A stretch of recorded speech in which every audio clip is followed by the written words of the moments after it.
감사합니다. 오늘은 어린이 주일입니다. 이 땅의 모든 어린이들을 축복합니다. 또 어린이들이 있기까지 희생하고 헌신하신 모든 부모님들을 축복하고 하나님의 평강이 소문님 모든 가정 속에 함께 하시기를 주님의 이름으로 축원해 드립니다. 저는 3대째 신앙의 가정에서 태어났습니다. 저희 아버님은 제가 초등학교를 다닐 때까지 장로님으로 교회를 섬기셨는데 열성적인 어머님의 권유를 받아서 뒤늦게 신학교에 입학을 하시고 또 목회자의 길을 걷기 시작하셨습니다. 지금은 부천에 있는 서울신학대학이 이전에는 아현동의 성결교 신학교라고 하는 이름으로 잊었습니다.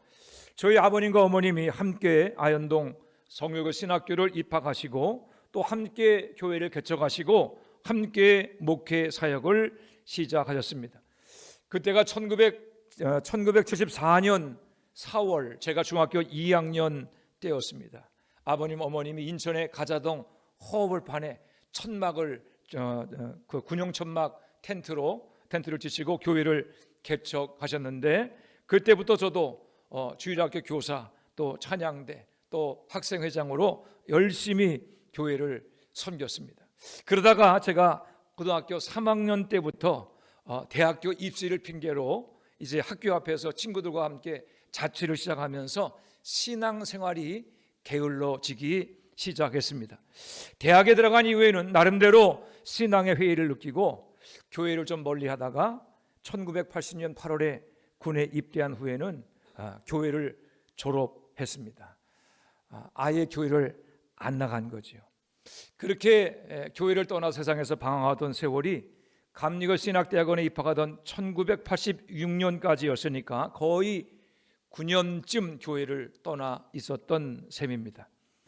방황하던 시절에 부모님께서 하시던 말씀이 아직도 귀에 쟁쟁합니다. 제가 가끔 집에 가면 꼭 어머님 아버님이 제게 그렇게 말씀하십니다. 기현아, 너 교회 잘 다녀? 신앙생활 열심히 해? 예수 잘 믿어야지. 그렇게 계속해서 말씀하셨습니다. 그때는 부모님의 말씀이 잔소리처럼 들렸어요.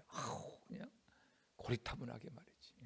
신앙의 자유가 있는데 말이지. 왜 저렇게 강요하는지 모르겠다고 그렇게 잔소리처럼 들었는데 이제는 그 말씀이 진심이었다는 것을 제가 깨닫습니다. 목회자가 된 지 38년 세월이 지나고 있지만 지금도 그때를 생각하면 후회가 밀려옵니다. 그때 부모님 말씀을 좀 잘 들을 걸. 그때 부모님 말씀을 듣고 신앙생활을 더 열심히 할 걸. 그랬다면 지금보다 훨씬 더 복된 삶을 살지 않았겠나라고 하는 그런 후회입니다. 부모님은 자녀들의 행복을 원합니다. 배 아파 낳은 자녀, 피 흘려 기른 자식들에게 거짓된 것을 권하고 잘못된 것을 따르라고 알려주는 부모는 이 세상에 없습니다. 그래서 예수님도 그러셨죠. 부모가 아무리 악해도 자기 자식에게는 뭘 준다고요? 좋은 것을 줄 안다. 그렇게 말씀한 거죠. 부모님이 자녀보다 못나고 어리석어서 예수를 믿으라고 하는 것이 아닙니다. 믿어보니 살아보니 예수님이 아니고는 이 악한 세상을 복되게 살아갈 수 없다는 것을 깨달았기 때문입니다. 생명 끝나는 날 천국 가는 길은 오직 예수님밖에 없기 때문에 그토록 간절하게 사무치는 마음으로 예수 잘 믿으라고 신앙생활 잘 하라고 권하는 것입니다. 육순이 부모님보다 더 간절하게 우리 행복을 바라는 분이 계십니다. 바로 우리를 사랑하사 독생자 예수님의 생명을 아끼지 않으신 우리 아버지 하나님이십니다.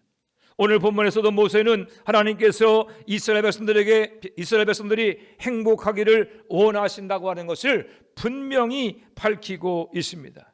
우리 한번 다 같이 신명기 10장 13절 말씀을 읽어보겠습니다. 신명기 10장 13절 말씀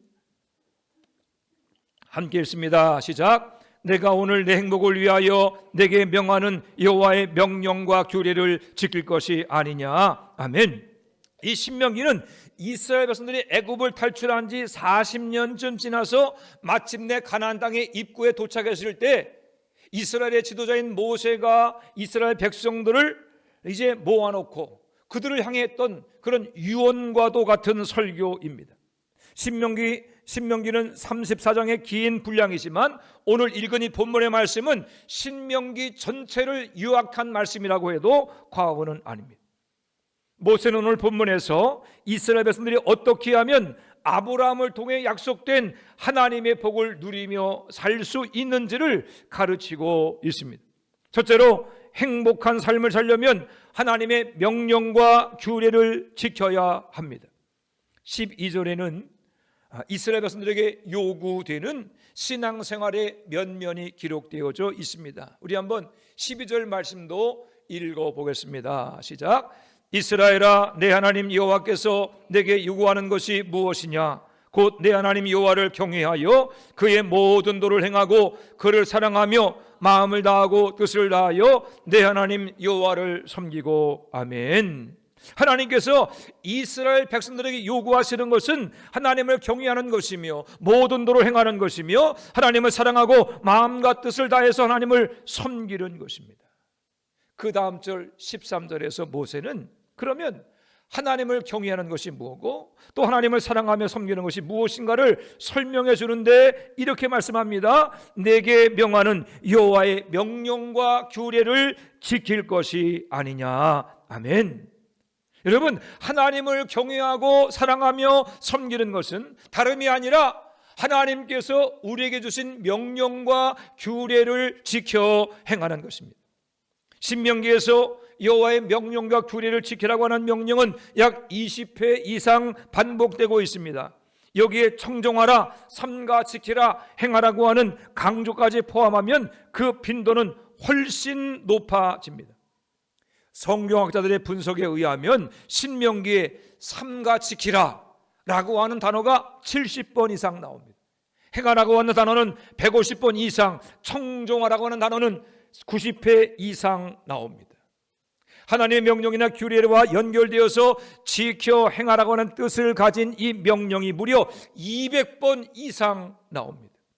이것을 신명기 34장 전체의 분량에 적용하면 한 장마다 평균 5번에서 6번 정도 하나님 명령을 지켜 행하라고 강조한 셈입니다. 신명기는 전체 34장이고 절로 따지면 959절입니다. 결국 신명기를 읽을 때 평균 5절에 한 번꼴로 여호와의 명령을 지켜 행하라고 하는 말씀을 듣게 되는 셈입니다.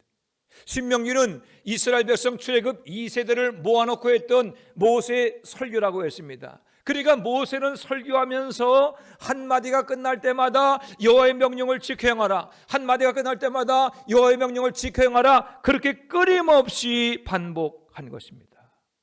왜 이렇게 모세가 하나님 명령과 규례를 지켜 행할 것을 반복해서 강조했겠습니까? 그 이유가 두 가지입니다. 첫째는 하나님 말씀을 듣고 지켜 행하는 것만이 하나님의 복을 누리는 유일한 길이기 때문입니다.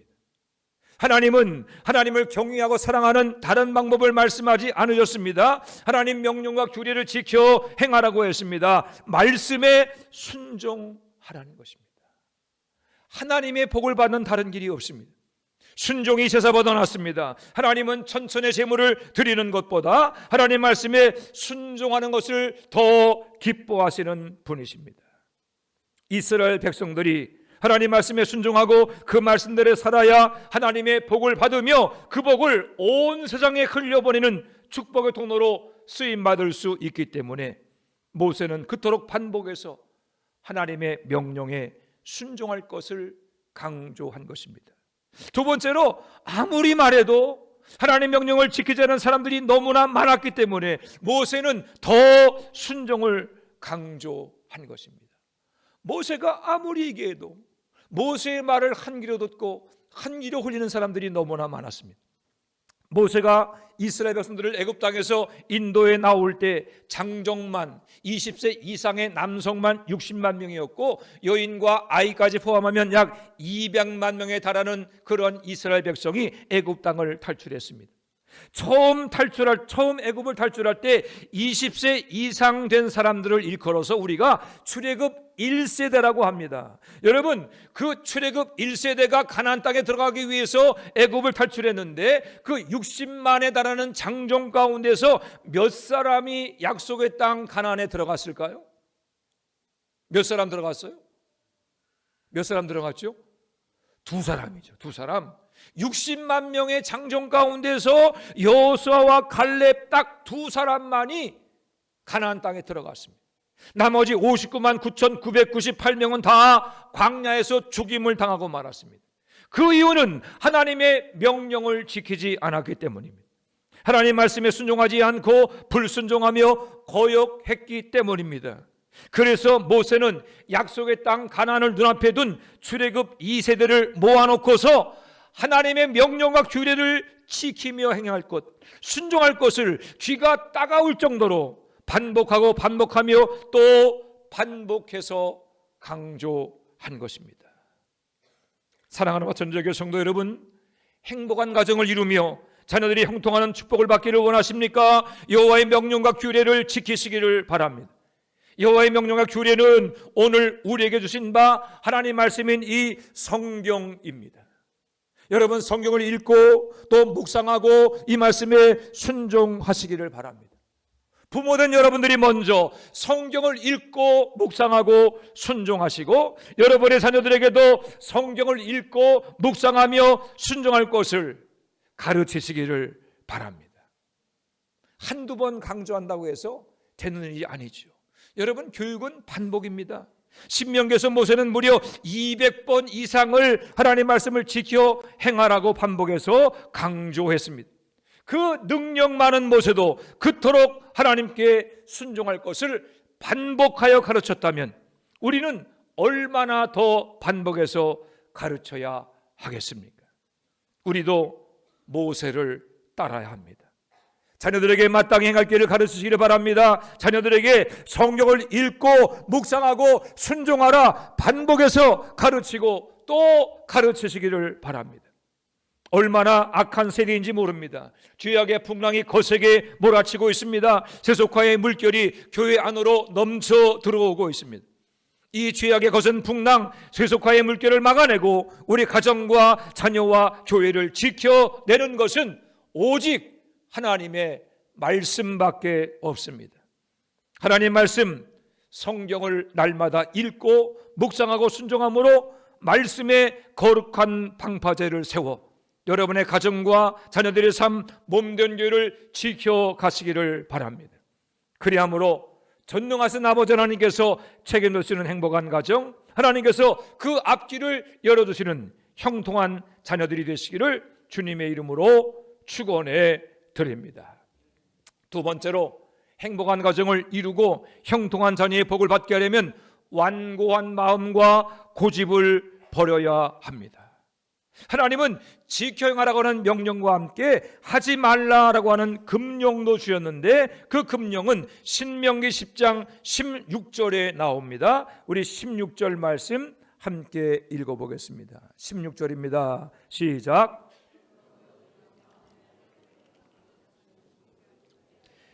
그러므로 너희는 마음에 할례를 행하고 다시는 목을 곧게 하지 말라. 이 말씀을 표준 세번호 성경은 이렇게 번역했습니다. 그러므로 당신들은 마음에 할례를 받고 다시는 고집을 부리지 마십시오.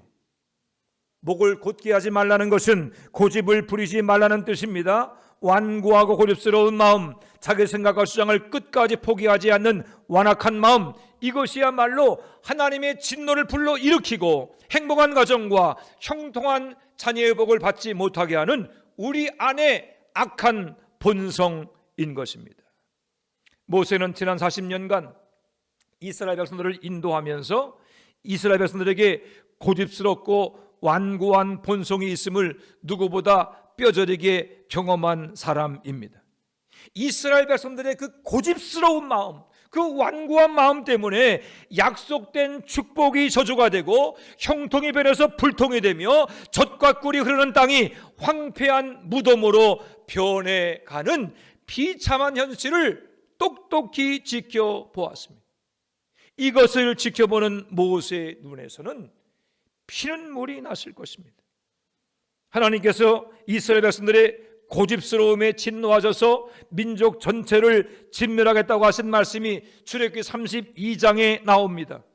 모세가 십계명 받으려고 호렙산에 올라간 40일 동안 산 아래에 이스라엘 백성들은 금송아지를 만들어서 그것을 하나님이라고 섬기는 그러한 사건이 일어났습니다. 하나님께서 우상 숭배하는 이스라엘 백성들을 향해서 이렇게 말씀하십니다. 내가 이 백성을 보니 목이 뻣뻣한 백성이다. 이 백성을 보니 목이 뻣뻣한 백성이다. 목이 뻣뻣하다는 말은 아주 고집세고 교만하다라고 하는 뜻입니다. 나쁜 것을 알면 고치고 잘못된 것을 알면 바로잡아야 되는데 끝까지 자기가 옳다고 주장하며 하나님을 거역한다는 것입니다. 이게 한두 번이 아닙니다. 출애굽한 지 2년 만에 이스라엘 백성들이 가나안 땅의 입구인 가데스 바냐라는 곳에 도착을 했습니다. 하나님께서 가나안 땅을 눈앞에 두고 애굽 땅으로 들어가자고 주님께서 말씀하시는데 이들은 정탐꾼의 그러한 말을 듣고서 다시 애굽으로 돌아가자고 반역을 했습니다. 하나님께서 반역하는 이스라엘 백성들을 진노하시면서 이렇게 말씀하십니다. 민수기 14장 22절로 23절을 제가 읽습니다. 내 영광과 애굽과 광야에서 행한 내 이적을 보고서도 이같이 10번이나 나를 시험하고 내 목소리를 청종하지 아니한 그 사람들은 내가 그들의 조상들에게 맹세한 땅을 결단코 보지 못할 것이요 또 나를 멸시한 사람은 한 사람도 그것을 보지 못하리라. 하나님께서 출애굽 1세대들 향해서 가나안 땅에 들어가지 못할 것이라고 하는 심판을 선언하시면서 그 이유를 하나님을 멸시하고 불순종했기 때문이다라고 설명하십니다. 그리고 그 횟수까지 말씀하십니다. 10번이나 시험했다는 것입니다. 이 10번은 단순한 횟수를 뛰어넘어서 하나님에 대한 완전한 반역을 의미합니다. 이스라엘은 홍해 앞에서 마라의 쓴물 앞에서 르비딤과 디베랴와 기브롯 핫다와 그리고 가데스 바냐에서 틈만 나면 하나님을 거역하고 불신하고 원망하고 반역했습니다. 그때마다 하나님께서 이스라엘 백성들을 불쌍히 여기시고 용서하시고 회개하기를 돌이키고 기회를 주시고 또 기회를 주었지만 그때뿐이었습니다. 이스라엘 백성들은 끝까지 완고함과 교만함으로 회개의 기회를 차버리고 마침내 멸망의 길로 들어가게 된 것입니다. 지난 40년을 돌아보면서 모세는 이것 생각할 때마다 너무나 안타까웠습니다. 젖과 꿀이는 가나안 땅에 들어가기 위해서 애굽 땅을 탈출한 60만 명의 장정들이 다 죽임을 당한 것을 보면서 모세는 아버지의 마음을 가지고 출애굽 2세대에게 계속해서 말씀한 것입니다. 너희들은 가나안 땅에 들어가서는 제발 너희 부모들처럼 고집 부리지 말아라. 완고하고 교만한 마음을 갖지 말아라. 하나님을 거역하지 말아라. 그렇게 피를 토하는 심정으로 호소한 것입니다. 사랑하는 성도의 성도 여러분, 하나님은 우리가 행복하기를 원하십니다. 예수를 믿음으로 하나님의 자녀된 우리가 행복한 가정을 이루며 형통한 삶을 살기를 원하십니다. 우리 앞에 십자가는 아버지 하나님께서 자녀된 우리의 행복과 형통을 그 누구보다 원하신다는 그러한 증표입니다. 얼마나 하나님께서 우리의 행복을 원하시면 그 아들 독생자 예수님을 십자가의 대속의 제물로 내어 주셨겠습니까? 그런데 하나님 아버지의 간절한 소망에도 불구하고 예수를 믿는 우리가 행복한 가정, 형통하는 자녀의 삶을 살지 못하는 이유는 무엇 때문입니까? 우리의 완고함, 우리의 그 고집스러운 마음 때문입니다. 자기 생각과 경험을 옳다고 주장하며 말씀에 불순종하는 그 교만 때문에 예수를 믿음에도 불구하고 행복한 가정, 행복한 자녀의 삶을 살지 못하는 것입니다. 우리가 행복한 가정을 이루며 형통한 자녀의 삶을 살기를 원한다면 다시금 하나님 말씀에 귀를 기울여야 합니다. 모세는 말합니다. 그러므로 너희 마음에 할례를 행하라. 완고하고 고집스러운 마음은 우리 인간의 본성입니다. 우리로서는 이 완고하고 고집스러운 마음, 교만하고 완악한 마음을 어쩔 수 없습니다. 그래서 하나님께서는 고집스럽고 완고한 마음을 잘라내는 마음의 할례를 위해서 우리에게 성령을 보내주셨습니다. 에스겔 36장 26절로 27절입니다. 또 새 영을 너희 속에 두고 새 마음을 너희에게 두되 너희 육신에서 굳은 마음을 제거하고 부드러운 마음을 줄 것이며 또 내 영을 너희 속에 두어 너희로 내 율례를 행하게 하리니 너희가 내 규례를 지켜 행할지라. 아멘.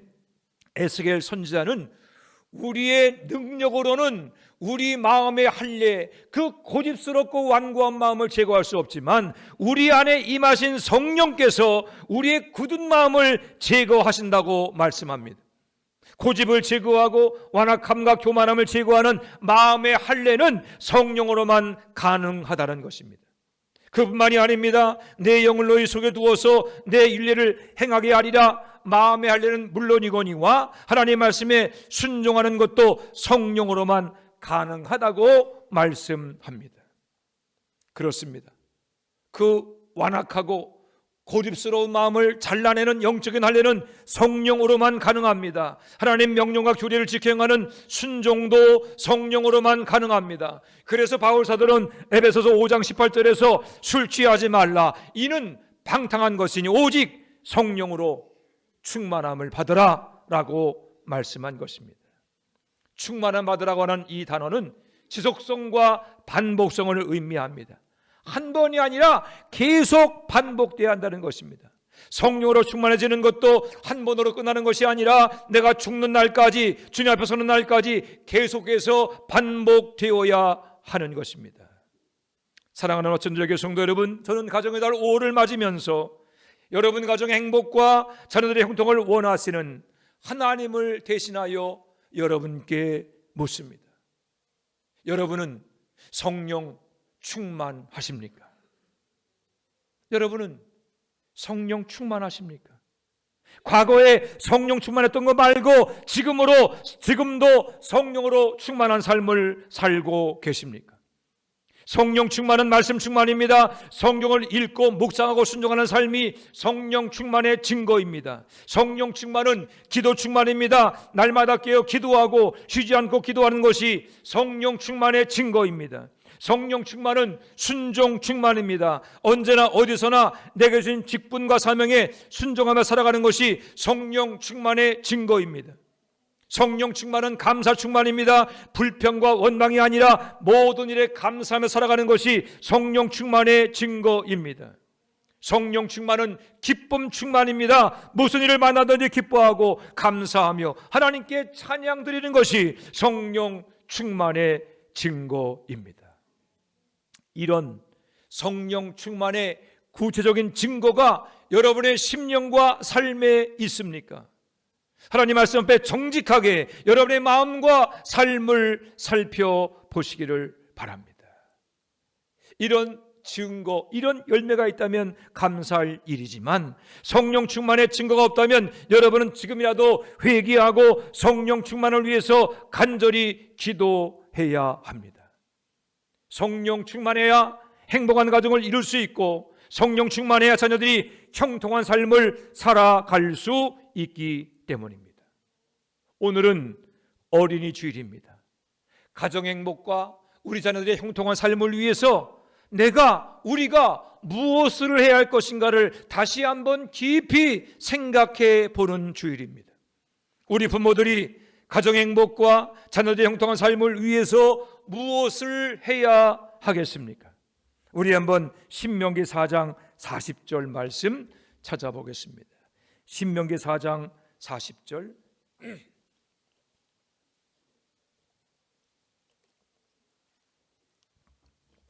신명기 4장 40절 읽습니다. 시작. 오늘 내게 명령하는 여호와의 규례와 명령을 지키라. 너와 내 후손이 복을 받아 내 하나님 여호와께서 내게 주시는 땅에서 한없이 오래 살리라. 아멘. 규례와 명령을 지키는 것은 내 힘으로 되는 것이 아니라 성령 충만으로 되는 것이기 때문에 규례와 명령을 지키라는 것은 성령 충만하라는 것입니다. 여러분, 성령 충만해서 우리가 규례와 명령을 지키면 어떻게 됩니까? 우리만 복을 받습니까? 뭐라고 말하죠? 너와 내 후손이 복을 받아. 성령 충만해서 규례와 명령을 지키면 우리만 복 받는 것이 아니라 우리의 후손, 우리의 자녀손들도 복을 받을 것이라고 했습니다. 여기서 말하는 복은 형통하는 복입니다. 잘 되는 복입니다. 우리가 성령 충만해서 말씀에 순종하는 삶을 살게 되면 우리는 물론이거니와 우리의 자녀손들도 형통하게 될 것이고 건강하고 행복하고 오래오래 사는 복을 받게 될 것이라고 성경은 약속하고 있습니다. 여러분, 어린이날이니까 자녀들에게 선물을 줘야 될 텐데 우리 자녀들이 형통하는 복을 받은 것보다 더 놀라운 선물이 어디 있습니까? 우리 가정과 자녀들에게 이보다 더 좋은 가정의 달 선물이 어디에 있겠습니까? 그러므로 성령 충만하시기 바랍니다. 성령 충만을 사모하시고 성령 충만을 위해서 간절히 기도하시기를 바랍니다. 말씀을 읽고 묵상하고 순종하며 성령 충만을 위해서 기도하고 또 기도함으로 언제나 성령 충만한 삶, 가정이 행복하며 자녀들이 형통한 복을 받아 누리는 모든 성도 되시기를 주님의 이름으로 축원해 드립니다. 기도합니다. 하나님 은혜와 사랑을 감사합니다. 죄를 주고 마땅한 죄를 사랑해 주시고 독생자 예수의 보혈로 구원하심을 인하여 감사합니다. 하나님의 자녀가 되었음에도 불구하고 하나님의 복과 형통의 복을 누리지 못함을 말씀을 통해서 깨닫게 하시니 감사합니다. 주님, 날마다 말씀을 읽고 묵상하며 순종하는 삶을 살게 하여 주시옵소서. 우리 마음속에 고집스러움과 완고한 마음을 아버지 하나님이여 참으로 성령의 할례로 잘라버리게 해 주시옵시며 이제부터는 주의 말씀에 온전히 순종하는 주의 백성 되게 하여 주시옵소서. 날마다 말씀을 읽고 묵상하고 순종하여 성령 충만함으로 말미암아 주님께서 약속하신 것처럼 가정이 행복하며 자녀들이 형통한 복을 받아 누릴 수 있는 우리 와천제일교회 모든 성도들 되게 하여 주시옵소서. 감사드리며 예수님의 이름으로 기도해 싸움나이다. 아멘.